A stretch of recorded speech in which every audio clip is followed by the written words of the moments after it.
Hello, I am Tim Tranquil. And I am ArcDev. And we are the NFT World's creators. And we're here to answer some of your questions from our Discord channel. Mm-hmm.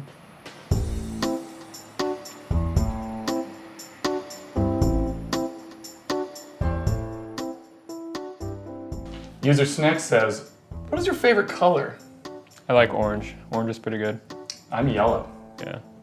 User Snex says, when moon? Oh, that was the wrong person. Takeout3 says, when moon? When is moon, Arc? I don't know.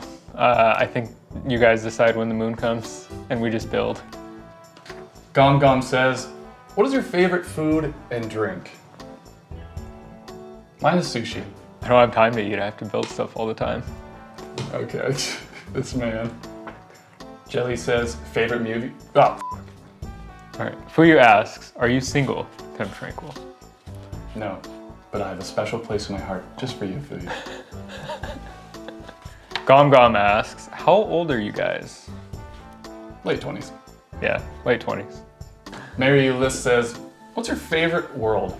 Do you have a favorite world? I have a favorite biome, and it's the Badlands type biomes, but I don't really have a specific world that I have a favorite of. I like clean looking worlds that are like one environment, not too many pieces of different stuff. A good mix of water and land. Yeah. Doffy says, will we look into having a collab with the Island Boys?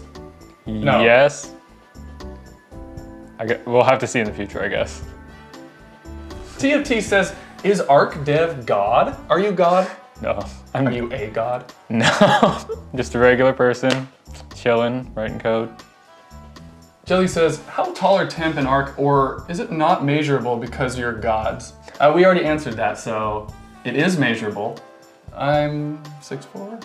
I'm 6'2". Yeah. So yeah, we are gods. No.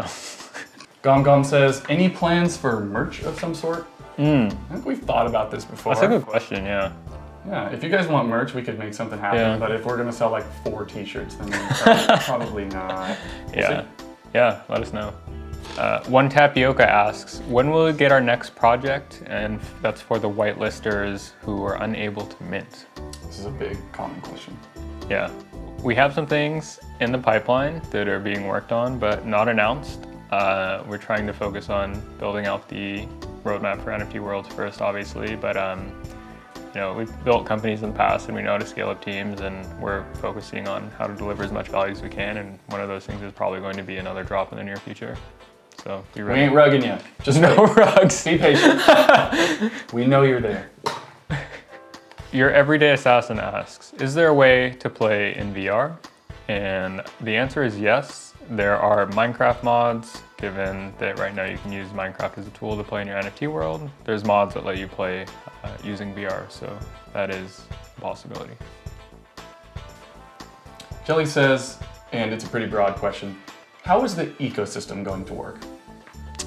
Yeah, that's there's a lot of ways to answer this, and I think to keep it concise and short, the way we want things to work is that things stay truly decentralized, so world owners are going to be able to host their own servers for people to be able to join in on their worlds, and we're going to make this super easy to do. As far as tokens and other aspects of the ecosystem go, like they're all planned on the roadmap, but the details aren't 100% fleshed out yet for both legal and other reasons as we're working through them, but the intention is there. I think you guys are just going to have to come along with us for the ride and see how things develop as we keep building. So. GomGom says, I would love to know the motivation/inspiration you had in order to create this great project. Thank you, GomGom. Yeah, I think we're interested in the NFT space, and like the whole idea of bringing digital worlds and land and the scale and fold of what is becoming the metaverse is something we wanted to try and add value into and build a project that was sort of different in that space. Yeah, so we kind of looked at how could we do it, what are some of the tools we could use to build that out and like really deliver on something new and unique. And we kind of just worked from there and got to where we are now. Yeah, and what we came up with is basically 90% similar with our very initial idea. We changed a couple things. I think we initially were going to name the worlds randomly versus having a world number. but we just didn't end up going that route. But yeah, most of the details are still there though. X-Ray Alpha says, when enabling multiplayer, will you be able to choose who can join and who can't, or is it everyone in, everyone out? Yeah, so you're gonna have like full fine-grained control over this.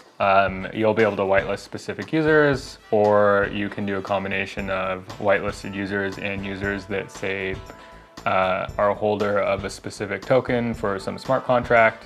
Pretty much every single combination of ways you could enable or disable permissions to allow people to join your world, you'll be able to do. All or nothing's possible. So there's not going to be any constraints there to prevent you doing whatever you want to do. And that's what's great about the token system. You can let everyone in and then differentiate by token holders versus just only letting community members in. Yeah. XDM99 asks, do you have a plan B for if Minecraft changes how the seed generation happens, changing biomes, things like that? Yeah, so I think with the NFT World servers, at least while we're still using Minecraft as a tool before our own clients out, we're going to lock the compatible version to 1.17. This pretty much gets us around all of those possible scenarios. And that's not going away anytime soon. Yeah, that'll be around for a while. Kono asks, what is the current market for contracted Minecraft builders? Well, you know, just since we started syncing, we've been getting bombarded with builders wanting to be verified. Yeah. So it's huge. It's extremely huge. And a lot of them don't know anything about the NFT space. So we're kind of bridging that gap for a lot of these builders. Yeah. Cryptic Slick asks, Can we will? Cryptic Slick asks, can we build a world where there's casinos or something like a GTA style world with missions?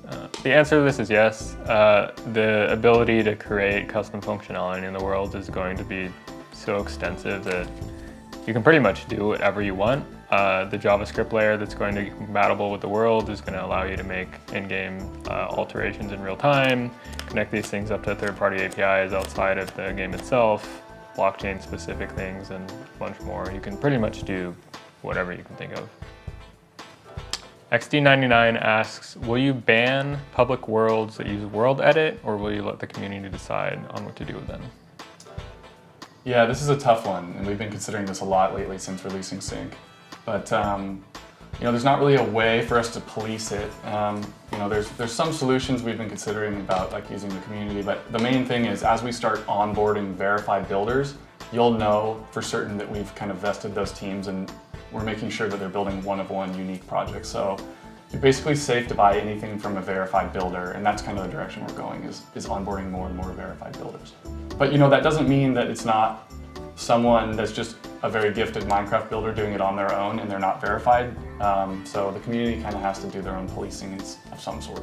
Yeah, I think the thing too, like, as we get into multiplayer, we're gonna see a lot of the value of these worlds shift from like the unique creative aspect into like, where are the quote unquote network effects happening? Like, where are the most people playing in what specific worlds? Like, where are the most people spending their time across the whole world's ecosystem? Like, is it world 995 or some random number? And what are they doing there? And that's, you know, going to be decidedly, I think, in the long term, where the most valuable worlds end up getting. You can't fake that. Yeah, can't fake that, so.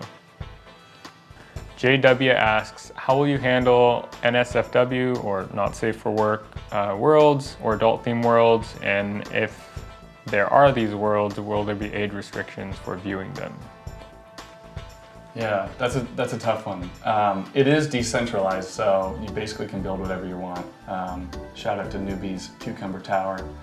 But yeah, I mean, the server owners and admins will be able to do some sort of age restricting, but in the end, it's decentralized, so. Yeah, I mean, what we can do within our control, right? Like, we want to make sure that if there are people under that age that are using the service, that either are not, or that they're within our control, our protocols and standards in place that do our best to shield, you know, those people from experiencing any of those worlds.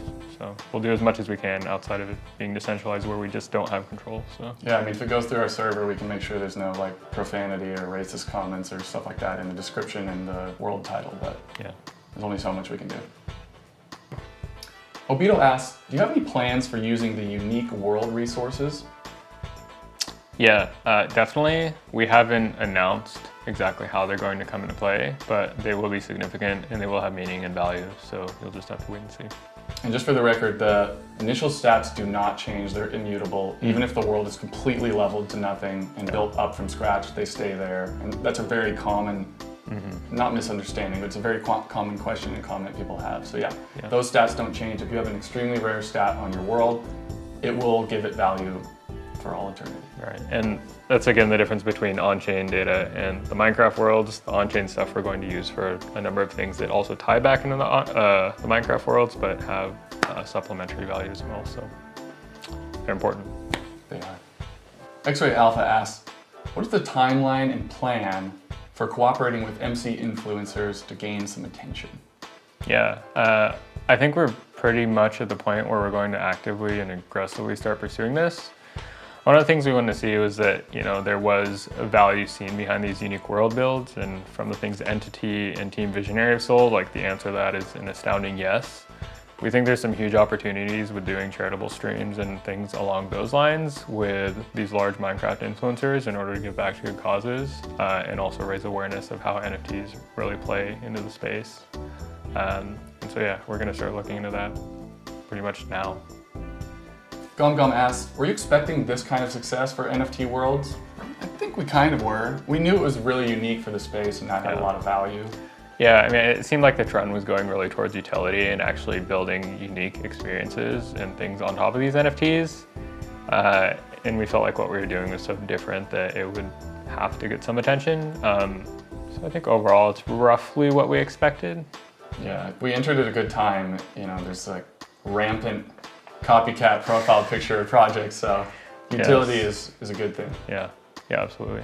I think that's where we see the space going to, is utility and actually delivering value on top of the projects after initial mint.